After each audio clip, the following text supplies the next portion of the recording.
இன்னைக்கு நம்ம பார்க்க போறது ஒரு சாதாரண கப்பலை பத்தி இல்ல. இது இந்தியாவோட பெருமைனே நம்ம சொல்லலாம். பல வருஷமா ஆயிரக்கணக்கான இன்ஜினியர்கள், லட்சக்கணக்கான தொழிலாளர்களோட உழைப்பு, வியர்வை, தியாகம் எல்லாத்துக்கும் இதுதான் அடையாளம். இது தன்னிறைவு இந்தியா அப்படிங்கிற கனவோட கடல் வடிவம். இந்திய பெருங்கடல்ல சீனாவோட சவால்களுக்கு இந்தியா கொடுக்கிற அமைதியான ஆனா உறுதியான பதில். இந்த கப்பலோட பெயர் தான் INS விக்ராந்த். விக்ராந்த் அப்படிங்கிற சொல்லுக்கு தைரியமானவன் அர்த்தம். அந்த பேருக்கு ஏத்த மாதிரியே இந்திய கடற்படையோட மகுடத்துல ஒரு வைரக்கல்லா இது ஜொலிக்குது. இந்த கப்பல் இந்தியாவுக்கு ஏன் இவ்வளவு முக்கியம்? இதுக்குள்ள என்னென்ன ரகசியங்கள் இருக்கு? இதோட வருகை உலக அரசியல்ல என்னென்ன மாற்றங்களை ஏற்படுத்த போகுது? இந்த கேள்விகளுக்கான பதில்களை தேடித்தான் இந்த வீடியோ இருக்க போகுது. இந்த வீடியோ ரொம்பவே இன்ட்ரெஸ்டிங்கா இருக்கும். சோ ஸ்கிப் பண்ணாம கடைசி வரைக்கும் பாருங்க. கூடவே இந்த வீடியோக்கு ஒரு லைக் கொடுத்துட்டு நம்ம தமிழ் தேடல் சேனலை சப்ஸ்கிரைப் பண்ணி பக்கத்துல இருக்க பெல் ஐகானையும் பிரஸ் பண்ணி வச்சுக்கோங்க. அப்போதான் இது மாதிரி நம்ம பண்ற வீடியோஸ் உங்களுக்கு உடனே வந்து சேரும். இப்போ வாங்க வீடியோக்குள்ள போகலாம்.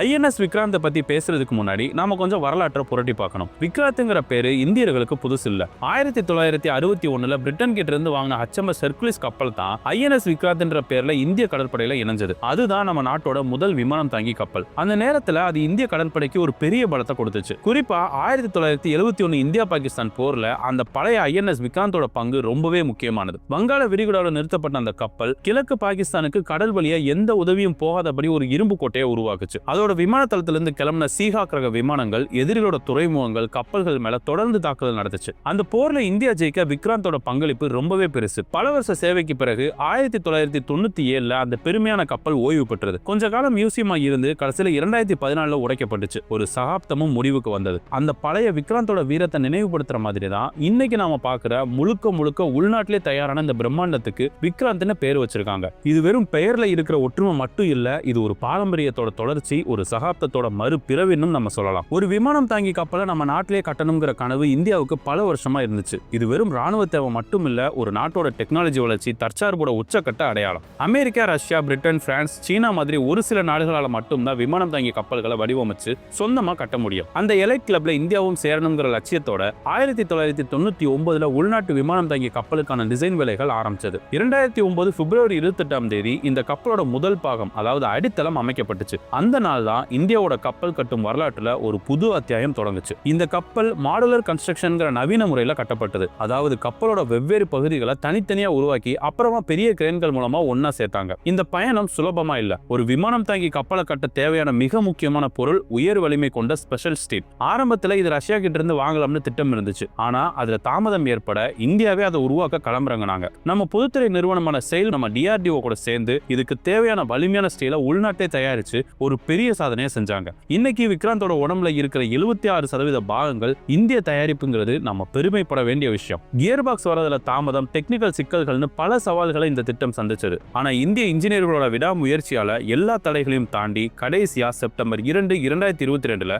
பிரதமர் நரேந்திர மோடி அவர்களால இந்த கப்பல் இந்திய கடற்படையில சேர்க்கப்பட்டது. அன்னைக்கு கொச்சி துறைமுகத்துல நின்ன விக்ராந்த் ஒரு போர்க்கப்பலா மட்டும் தெரியல, 140 கோடி இந்தியர்களின் கனவோட நிஜ வடிவமா கம்பீரமா நின்னுச்சு. அதே சமயம் INS விக்ராந்தோட உண்மையான பிரம்மாண்டத்தை அதோட எண்கள் மூலமா தான் நம்ம முழுசா உணர முடியும். இந்த புள்ளி விவரங்கள் நிச்சயம் உங்களை ஆச்சரியப்படுத்தும். முழுமையான ஆயுதங்கள் மற்றும் விமானங்களோட INS விக்ராந்தோட எடை சுமார் 43,000 டன்கள். இந்த கப்பலோட நீளம் சுமார் 262 மீட்டர்கள். அதாவது 2 கால்பந்து மைதானத்தை ஒன்னா வச்சா எவ்வளவு நீளம் இருக்குமோ அவ்வளவு நீளம். இதோட அகலம் 62 மீட்டர்கள். தரைமட்டத்தில் இருந்து உயரம் சுமார் 59 மீட்டர்கள். அதாவது இது கிட்டத்தட்ட ஒரு 18 மாடி பில்டிங்க்கு சமம். கப்பலுக்குள்ள மொத்தம் 14 அடுக்குகள் இருக்கு. இதுல வீரர்கள் தங்குறதுக்கும் ஆயுதங்களை சேமிக்கிறதுக்கும் கண்ட்ரோல் ரூம், ஹாஸ்பிட்டல் மொத்தம் 2300 அறைகள் இருக்கு. இந்த அறைகளை இணைக்கிற பாதைகளோட மொத்த நீளம் மட்டுமே சுமார் 8 கிலோமீட்டர்னு சொல்லப்படுது. யோசிச்சு பாருங்க எவ்வளவு பெரிய பிரம்மாண்டம்னு. இவ்வளவு பெரிய கப்பலை கடல்ல வேகமா நகர்த்துறது எது தெரியுமா? அமெரிக்காவோட ஜெனரல் எலக்ட்ரிக் தயாரிப்பான 4 சக்தி வாய்ந்த கேஸ் டர்பைன் என்ஜின்கள் தான். இந்த என்ஜின்கள் எல்லாம் சேர்ந்து சுமார் 88 மெகாவாட் சக்தியை உருவாக்குது.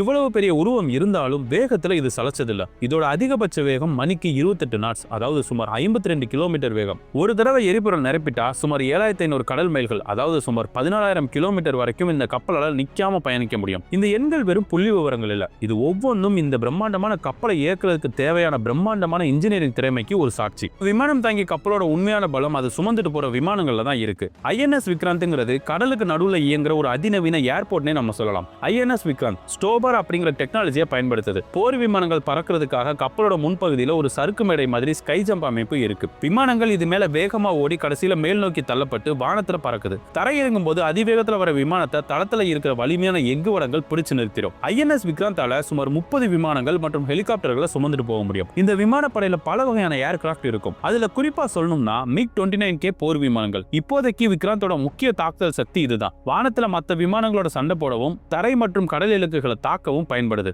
அடுத்ததா ரஃபேல் M போர் விமானங்கள். எதிர்காலத்துல பிரான்ஸோட ரஃபேல் M ரக விமானங்கள் விக்ராந்தோட முக்கிய போர் விமானங்களா செயல்படும் எதிர்பார்க்கப்படுது. இதுக்கு அடுத்ததா காமவ் 31 ஹெலிகாப்டர்கள். இதுக்கு வானத்துல மிதக்கும் கண்கள்னு ஒரு செல்ல பெயர் இருக்கு. கப்பலோட ரேடாருக்கு தப்பி வர எதிரி விமானங்களை நூற்றுக்கணக்கான கிலோமீட்டர் தூரத்திலே கண்டுபிடிச்சு எச்சரிக்கை கொடுக்கும். அடுத்து MH-60R ரோமியோ ஹெலிகாப்டர்கள். அமெரிக்க தயாரிப்பான இந்த ஹெலிகாப்டர்கள் கடலுக்கு அடியில பதுங்கி இருக்கிற எதிரி நீர்மூழ்கி கப்பல்களை கண்டுபிடிச்சு அளிக்கிற சக்தி கொண்டது. கடைசியா நம்ம உள்நாட்டு தயாரிப்பு ஹெலிகாப்டர்களான ALH துருவ் ஹெலிகாப்டர்கள் தேடுதல் மீட்பு பணிகள் போன்ற பல வேலைகளுக்கு இது பயன்படுத்தப்படும். INS விக்ராந்த் வெறும் போர்க்கப்பல் மட்டும் இல்ல, அது 1600க்கும் மேற்பட்ட வீரர்களுக்கு ஒரு வீடு மற்றும் ஒரு நகரம் மாதிரி. இந்த மிதக்கும் நகரத்துக்குள்ள வாழ்க்கை எப்படி இருக்கும்னு இப்ப பார்க்கலாம். இந்த கப்பலை இயக்க சுமார் 1600க்கும் மேற்பட்ட மாலுமிகளும் அதிகாரிகளும் 24 மணி நேரமும் பணியில இருப்பாங்க. எல்லாரும் தங்குறதுக்கு நவீன வசதிகளோட அறைகள் இருக்கு. ஒரு முக்கியமான விஷயம், கடற்படையில சேர்ற பெண் அதிகாரிகளுக்கும் மாலுமிகளுக்கும் ஏத்த மாதிரி அவங்களுக்குன்னு பிரத்யேக பாதுகாப்பு தங்குமிட வசதிகள் இந்த கப்பல்ல இருக்கு. 1600 பேருக்கு தினமும் 3 வேளை சாப்பாடு செய்யறது பெரிய வேலை. இதுக்காக விக்ராந்துக்குள்ள ஒரு பெரிய கிச்சன் இருக்கு.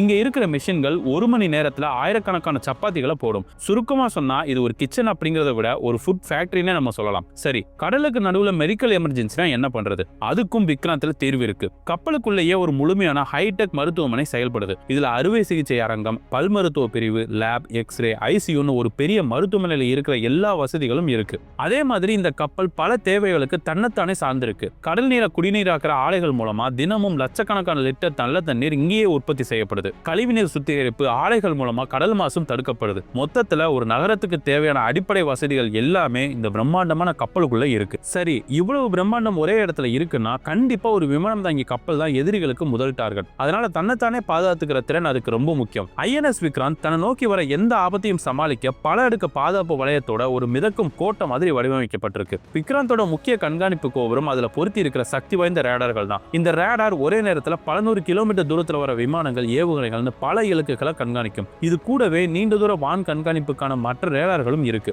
எதிரி விமானம் அல்லது ஏவுகணை வந்தா அதை எதிர்கொள்ற முதல் பாதுகாப்பாளன் பராக் 8 ஏவுகணைகள். இது 70 கிலோமீட்டருக்கும் அதிகமான தூரத்துல இருக்கிற இலக்குகளை கூட இடைமறிச்சு அளிக்கும் திறன் கொண்டது. ஒருவேளை எதிரி ஏவுகணைகள் முதல் பாதுகாப்பு வளையத்தை தாண்டி வந்தா அடுத்த அரண் தயாரா இருக்கும். அதுதான் AK-630 துப்பாக்கி அமைப்பு. இது ஒரு நிமிஷத்துக்கு ஆயிரக்கணக்கான குண்டுகளை சுடும் ஒரு ஆட்டோமேட்டிக் மிஷின் கன். கப்பலை நெருங்கி வர ஏவுகணைகள் மேல குண்டுமலை பொழிஞ்சு அதை நடுவான்லே சிதறடிச்சிரும். அதே சமயம் நவீன போர்ல ஆயுதங்களை விட எலக்ட்ரானிக் போர் முறைகள் ரொம்ப முக்கியம். விக்ராந்த்ல இருக்க DRDOவோட மின்னணு போர் அமைப்புகள் எதிரி ஏவுகணையோட சிக்னல்களை குழப்பி அது திசை திருப்பும். இது போக கவச் மாதிரி ஏமாத்துற அமைப்புகளும் இருக்கு. எதிரி ஏவுகணை பக்கத்துல வந்தா இந்த சிஸ்டம் ராக்கெட்டுகளை ஏவி வானத்துல கப்பல் மாதிரி ஒரு போலி பிம்பத்தை உருவாக்கும். ஏவுகணை உண்மையான கப்பலை விட்டுட்டு இந்த போலி டார்கெட்டை நோக்கி போயிடும். இது கூடவே கடலுக்கு அடியிலிருந்து வர ஆபத்துகளை சமாளிக்க உள்நாட்டிலே தயாரிக்கப்பட்ட மாரிச் போன்ற டார்பிடோ எதிர்ப்பு அமைப்புகள் இந்த கப்பல்ல பொருத்தப்பட்டிருக்கதா சொல்லப்படுது. இது கூட MH-60R ஹெலிகாப்டர்கள் மூலமா நீர்மூழ்கிகளுக்கு எதிராக ஒரு வலுவான பாதுகாப்பை விக்ராந்த் கொடுக்குது. இந்த பல அடுக்கு பாதுகாப்பு விக்ராந்தை ஒரு அசைக்க முடியாத கோட்டையா மாத்துது.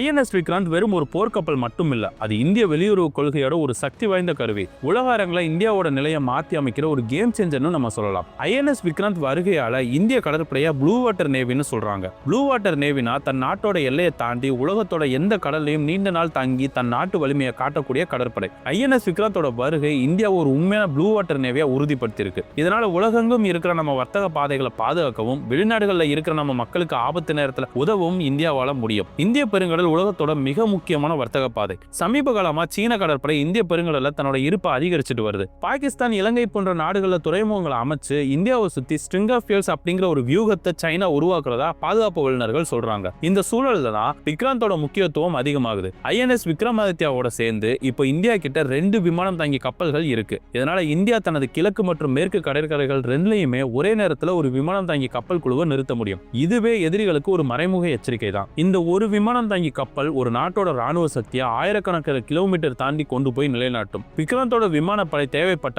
எதிரி நாட்டு எல்லைக்குள்ள போகாமலேயே சர்வதேச கடற்பரப்புல இருந்துகிட்டு தரை இலக்குகளை தாக்கும் வல்லமை கொண்டது. இது போர் நேரத்துல மட்டும் இல்ல, அமைதி காலத்திலையும் ஒரு நாட்டோட பேரம் பேசுற சக்தியை அதிகரிக்குது. INS விக்ராந்த உள்நாட்டிலே கட்டியதன் மூலமா இனி பாதுகாப்பு தேவைகளுக்கு இந்தியா மற்ற நாடுகளை சார்ந்திருக்காதுன்னு ஒரு வலுவான செய்தியை உலகத்துக்கு இந்தியா சொல்லியிருக்கு. பிலிப்பைன்ஸ் போன்ற நாடுகள் நம்ம பிரம்மோஸ் ஏவுகணையை வாங்கியிருக்காங்க. விக்ராந்தோட வெற்றியால ஈர்க்கப்பட்டு மற்ற நாடுகள் கூட எதிரி எதிர்காலத்துல இந்தியாவோட உதவியை நாடலாம்னு செய்திகள் வருது. இது ஆத்ம நிர்பர் பாரத் கொள்கைக்கு கிடைச்ச ஒரு மிகப்பெரிய வெற்றின்னு நம்ம சொல்லலாம். ஐஎன்எஸ் விக்ராந்த கடற்படையில சேர்த்தது ஒரு வரலாற்று மைல்கல். ஆனா அது ஒரு பயணத்தோட முடிவில்லை, ஒரு புதிய சகாப்தத்தோட தொடக்கம் தான். ஒரு கப்பலை கடற்படையில சேர்த்த உடனே அது போருக்கு தயாராகிறது. பல கட்ட கடல் சோதனைகளுக்கு பிறகு பிப்ரவரி 2023 முதல் முறையா MiG-29K விமானங்கள் விக்ராந்தோட தளத்துல வெற்றிகரமா தரையிறங்கி திரும்பவும் வானத்துல பறந்துச்சு. மே 2023 ராத்திரி நேரத்துல விமானங்களை தரையிறக்கிற கடினமான சோதனையும் வெற்றிகரமா முடிஞ்சது. இந்த சோதனைகளுக்கு பிறகு ஐஎன்எஸ் விக்ராந்த் முழுமையான செயல்பாட்டு தயார் நிலையை அடைஞ்சிருக்கு. அதே மாதிரி ஒரு விமானம் தாங்கி கப்பல் தனியா செயல்படாது. அது எப்பவுமே ஒரு கெரியர் பேட்டில் குரூப்ங்கிற கப்பல் கூட்டத்தோட மையமா தான் இருக்கும். இந்த கூட்டத்துல விக்ராந்துக்கு பாதுகாப்பா ஏவுகணை அழிப்பு கப்பல்கள், போர்க்கப்பல்கள், நீர்மூழ்கி கப்பல்னு ஒரு படையே கூட வரும். விக்ராந்த் அதுக்கு இதயமா செயல்படும். இந்திய கடற்படையோட நீண்டகால திட்டம் குறைஞ்சது 3 விமானம் தாங்கி கப்பல்களை வச்சிருக்கணும் அப்படிங்கிறது தான். அப்போதான் 2 கப்பல்கள் கடல்ல பாதுகாப்புல இருக்கும்போது ஒரு கப்பலை பராமரிப்புக்கு அனுப்ப முடியும். அதனால விக்ராந்தை விட பெரிய சுமார் 65,000 டன் எடை கொண்ட 3வது விமானம் தாங்கி கப்பலுக்கான திட்டங்கள் பத்தின விவாதங்கள் நடந்துட்டு இருக்கு. ஒருவேளை இந்த திட்டம் நிறைவேறினா அது இந்திய கடற்படையோட திறனை அடுத்த கட்டத்துக்கே கொண்டு போகும். கடைசியா ஐஎன்எஸ் விக்ராந்த் வெறும் ஸ்டீலால ஆன ஒரு பொருள் இல்ல, அது ஒரு உயிருள்ள ஆன்மா. 1971 போர் நாயகனோட மறுபிறவி, லட்சக்கணக்கான இந்தியர்களோட உழைப்பு மற்றும் தியாகத்தோட பலன். அதே சமயம் கடல்ல மிதக்கிற ஒரு நகரம், மிதக்கும் விமான நிலையம் மற்றும் அசைக்க முடியாத கோட்டை. எல்லாத்துக்கும் மேல இது 140 கோடி இந்தியர்களோட நம்பிக்கை மற்றும் பெருமையோட சின்னம். இது தற்சார்பு இந்தியாங்கிற கனவோட உண்மையான வடிவம். உண்மையிலேயே இந்த ஐஎன்எஸ் விக்ராந்த் இந்தியாவோட பாதுகாப்புல ஒரு மிகப்பெரிய திருப்பு முனைன்னு நீங்க நினைக்கிறீங்களா? இந்த சாதனை பத்தின உங்க கருத்து என்ன? கீழே கமெண்ட் செக்ஷன்ல சொல்லுங்க. இது மாதிரி இந்தியாவோட பாதுகாப்பு மற்றும் தொழில்நுட்பம் சார்ந்த ஆழமான பதிவுகளை நீங்க தொடர்ந்து பார்க்க விருப்பப்பட்டீங்கன்னா நம்ம தமிழ் தெல் சேனலை சப்ஸ்கிரைப் பண்ணி பக்கத்துல இருக்க பெல் ஐகானையும் பிரஸ் பண்ணிக்கோங்க.